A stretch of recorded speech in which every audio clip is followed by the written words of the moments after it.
Hatimaye mhasibu aliyojiongezea mshahara ashindwa kesi. Mahakama ya ajira na kazi nchini Kenya imetupilia mbali madai ya Catherine Ochako ambaye ni mhasibu wa zamani aliyefutwa kazi na mwajiri wake kwa kubadilisha mshahara wake kutoka milioni 1.8 hadi kufikia milioni 5 bila idhini, ambapo kufuatia uchunguzi wa ndani ulibaini kuwa alifanya marekebisho hayo wakati wa likizo, hali iliyopelekea kufutwa kazi mwezi mmoja baadaye. Mbali na mshahara, Ochako pia aliongeza marupurupu yake kutoka 300,000 mpaka 700,000 pamoja na usafiri kutoka 700,000 mpaka milioni 2. Alipotakiwa kujitetea, alidai kuwa hakupokea malipo hayo na kwamba alitaka tu kupima mfumo wa malipo wa kampuni hiyo. Hata hivyo, mahakama ilikubaliana na ushahidi wa mwajiri wake na kusema kuwa vitendo hivyo vilikuwa ni ukiukwaji mkubwa wa uaminifu kazini, na jaji wa mahakama hiyo alieleza kuwa kufutwa kwake kazi kulifuatia taratibu za sahihi za ajira na hakukuwa na ukiukwaji wa haki zake. Ni taarifa kutoka nchini Kenya. Hatimaye mahakama ya ajira na kazi nchini Kenya imetupilia mbali madai ya Catherine Ochako ambaye ni mhasibu wa zamani aliyefutwa kazi na mwajiri wake kwa kubadilisha mshahara wake kutoka milioni 1.8 hadi kufikia milioni 5 bila idhini, ambapo kufuatia uchunguzi wa ndani ulibaini kuwa alifanya marekebisho hayo wakati wa likizo, hali iliyopelekea kufutwa kazi mwezi mmoja baadaye. Watu 20 wakamatwa kwa kula mchana mwezi mtukufu wa Ramadhani. Polisi wa Kiislamu katika jimbo la Kano kaskazini mwa Nigeria wamewakamata Waislamu 20 waliokuwa wakila mchana hadharani wakati mwezi mtukufu wa Ramadhani, ambapo pia watu 5 wamekamatwa kwa kuuza chakula, huku naibu kamanda wa polisi Mujaji Muumini akisisitiza kuwa msako huo utaendelea mwezi mzima. Muumini amesema hatua hiyo inalenga kudumisha heshima ya mwezi mtukufu wa Ramadhani, kwani Waislamu wanapaswa kufunga kuanzia alfajiri hadi jua linapozama. Pia ameeleza kuwa wale waliokamatwa tayari wamefikishwa katika mahakama ya sharia kwa ajili ya kuchukuliwa hatua za kisheria. Mbali na hilo, polisi wa Kiislamu wa Isbad pia wamewakamata watu waliovaa mavazi yanayokiuka maadili ya Kiislamu, wakiwemo waliokuwa na nywele zisizoruhusiwa na madereva wa bajaji waliowachanganya abiria wa jinsia tofauti. Mfumo wa sharia unaendelea kutumika katika baadhi ya majimbo kaskazini mwa Nigeria kwa Waislamu tangu kuanzishwa kwake zaidi ya miaka 20 iliyopita. Ni taarifa kutoka nchini Nigeria. Hatimaye polisi wa Kiislamu katika jimbo la Kano kaskazini mwa Nigeria wamewakamata Waislamu 20 waliokutwa wakila mchana hadharani wakati wa mwezi mtukufu wa Ramadhani, ambapo watu 5 wamekamatwa kwa kuuza chakula, huku naibu kamanda wa polisi Mujaji Muumini akisisitiza kuwa msako huo utaendelea mwezi mzima. Wananchi wafunga barabara ya Igunga.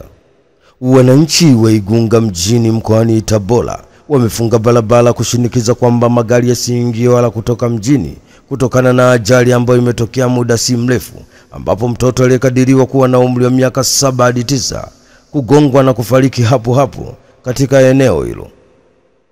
Ripoti kutoka eneo hilo zinasema mkuu wa kituo cha polisi wilaya ya Igunga amefika na kuwaomba wananchi wayaruhusu magari kuondoka ili yawahi safari, ambapo wananchi wamekubali, lakini wametoa sharti kwamba mkuu wa wilaya hiyo afike kuongea na wananchi. Ni taarifa kutoka Igunga. Hatimaye wananchi wa Igunga mjini mkoani Tabora wamefunga barabara kushinikiza kwamba magari yasiingie wala kutoka mjini kutokana na ajali ambayo imetokea muda si mrefu, ambapo mtoto anayekadiriwa kuwa na umri wa miaka 7 hadi 9 kugongwa na kufariki hapo hapo. M23 wateka wagonjwa 130 hospitali. Umoja wa Mataifa umesema wapiganaji wa M23 umewateka karibu watu 130 kutoka hospitali ya mji wa mashariki mwa Jamhuri ya Kidemokrasia ya Kongo, Goma, unaodhibitiwa na waasi hao. Umoja wa Mataifa umesema wiki iliyopita M23 iliwachukua watu 116 kutoka hospitali ya Ndosho mjini Goma na 15 wengine kutoka hospitali ya Eli Africa kwa madai kuwa wao ni sehemu ya jeshi la Kongo au wanamgambo wanaounga mkono serikali ya Kongo. Msemaji wa ofisi ya haki za binadamu ya Umoja wa Mataifa Levina Shamdassi alisema katika taarifa kuwa ofisi hiyo ina wasiwasi mkubwa kuhusu usalama wa hali ya kiafya ya wagonjwa hao waliotekwa na waasi wa M23. Mfanyakazi mmoja hospitalini hapo akiongea kwa sharti la kutotaja jina lake amethibitisha utekaji huo, ambapo alisema ulifanyika usiku wa kuamkia Jumatano. Tangu walipotoa tena silaha mwaka 2021, waasi wa M23 wameyakamata maeneo ya mashariki mwa Kongo yenye utajiri wa madini, ikiwemo mji mkuu wa Kimbo la Kivu Kaskazini, Goma, mwishoni mwa Januari. Ni taarifa kutoka huko Kongo. Hatimaye Umoja wa Mataifa umesema wapiganaji waasi wa M23 umeteka karibu watu 130 kutoka hospitali ya mji wa mashariki mwa Jamhuri ya Kidemokrasia ya Kongo, Goma, unaodhibitiwa na waasi hao. Deni la shilingi 2,000 la mfunga mzee Shezali jela miaka 4. Mahakama Kuu ya Tanzania kanda ya Iringa imemhukumu kifungo cha miaka 4 jela mzee Shezali Kambole mwenye umri wa miaka 74 ambaye ni mkazi wa Sentema kwa kosa la kumchoma na kitu chenye ncha kali ambaye inadaiwa kuwa ni mdeni wake Philibert Bai mwenye umri wa miaka 32, mkazi wa mtaa huo wa Sentema uliopo katika manispaa ya Iringa. Imeelezwa mahakamani hapo kuwa mshtakiwa mzee Shezali Kambole alikuwa akijishughulisha na shughuli za kuuza mipini ya majembe, ambapo alikuwa akimdai marehemu Philibert Bai kiasi cha deni la shilingi 2,000. Siku ya tukio imeelezwa kuwa wote walikuwa klabuni wanakunywa pombe. Ndipo mzee Shezali alikumbushia deni lake kwa Philibert, "Wanaomba deni langu." Ndipo marehemu alijibu, "Silipi hilo deni." Baada ya majibizano ya muda mrefu, mzee Shezali akaanza kumpiga marehemu sehemu mbalimbali za mwili wake, kisha akamchoma na kitu chenye ncha kali kifuani upande wa kushoto.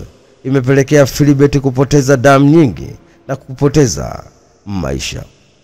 Mshtakiwa alipopewa nafasi ya kujitetea alikiri kutenda kosa hilo, huku akiomba mahakama impunguzie adhabu kwa kuwa kosa lake la kwanza, na isitoshe alikuwa na hasira na ulevi, huku akiomba kuwa yeye ni mzee mwenye umri wa miaka 74 na tegemeo kwa familia yake. Hukumu ya kesi ya kuua bila kukusudia ilisomwa na Jaji Angaza Mwaipopo wa Mahakama Kuu ya Tanzania kanda ya Iringa, na upande wa jamhuri ulisimamiwa na wakili Babati Shengoma pamoja na Majidi Matitu, huku upande wa mshtakiwa ukiwasilishwa na wakili Jeli Mungo pamoja na Asifiwe Mwanjelo. Ni taarifa kutoka Iringa. Hatimaye Mahakama Kuu ya Tanzania kanda ya Iringa imemhukumu kifungo cha miaka 4 jela mzee Shezali Kambole mwenye umri wa miaka 74 ambaye ni mkazi wa Sentema katika kosa la kumchoma na kitu chenye ncha kali ambaye inadaiwa kuwa ni mdeni wake Philibert Bai mwenye umri wa miaka 32, mkazi wa mtaa huo wa Sentema uliopo katika manispaa ya Iringa. Polisi Dar es Salaam wamkamata Nicole. Jeshi la polisi kanda maalum ya Dar es Salaam limemkamata mwanamke aitwaye Joyce Mbanga maarufu kama Nicole kwa tuhuma za kujipatia pesa kwa njia ya udanganyifu na kuchezesha biashara ya upato. Kamanda wa polisi kanda maalum ya Dar es Salaam Jumanne Mulilo Jumanne amesema Nicole alikamatwa kwa tuhuma hizo, ambapo amefanya matukio hayo katika maeneo tofauti ndani na nje ya jiji la Dar es Salaam. Nicole amekuwa akihamasisha baadhi ya watu na kuanzisha magrupu mbalimbali na kuweka majina hewa kwenye magrupu hayo kwamba wanachangia pesa. Baada ya muda mfupi unapata kiwango kikubwa cha pesa, swala ambalo baadaye anakuja kutopatikana kwenye simu na kupotea na pesa hizo ambazo watu wamechangia. Ni taarifa kutoka jijini Dar es Salaam. Hatimaye jeshi la polisi kanda maalum ya Dar es Salaam limemkamata mwanamke aitwaye Joyce Mbanga maarufu kama Nicole kwa tuhuma za kujipatia pesa kwa njia ya udanganyifu na kuchezesha biashara ya upato. Rwanda yatoa kauli Ujerumani imeingiza siasa mzozo wa DRC. Serikali ya Rwanda imesema kitendo cha nchi ya Ujerumani kusitisha misaada kwa Rwanda kutokana na mashambulizi ya kundi la waasi wa M23 mashariki mwa Jamhuri ya Kidemokrasia ya Kongo ni sawa na kuingiza siasa katika ushirikiano, kitendo ambacho ni kosa na jambo lisilo na tija. Taarifa iliyotolewa na Wizara ya Mambo ya Nje ya Rwanda imesema Ujerumani, ambayo inajinasibu kuwa ni nchi inayopanga na kuona mzozo huo unaisha haipaswi kuchagua upande kwenye kile kinachoendelea uko nchini DRC. Rwanda itaendelea kulinda usalama wa taifa lake huku kushiriki kikamilifu kwenye mchakato wa kuimarisha amani ya kanda ya nchi yake. Ni taarifa kutoka nchini Rwanda. Hatimaye serikali ya Rwanda imesema kitendo cha nchi ya Ujerumani kusitisha misaada kwa Rwanda kutokana na mashambulizi la kundi la waasi wa M23 mashariki mwa Jamhuri ya Kidemokrasia ya Kongo ni sawa na kuingiza siasa katika ushirikiano, kitendo ambacho ni kosa na jambo lisilo na tija. DF wafariji familia ya aliyeuawa DRC. Mkuu wa majeshi Tanzania General Jacob John Mkunda amewasili Zanzibar katika viwanja vya Abeid Amani Karume kwa niaba ya Rais wa Jamhuri ya Muungano wa Tanzania Daktari Samia Suluhu Hassan kwa ajili ya kufariji familia ya Sergeant Mohamed aliyepoteza maisha Januari 24 mwaka huu baada ya kushambuliwa na kundi la waasi wa M23 mashariki mwa Kongo, ambapo Sergeant Mohamed alizikwa Februari 13 visiwani Zanzibar.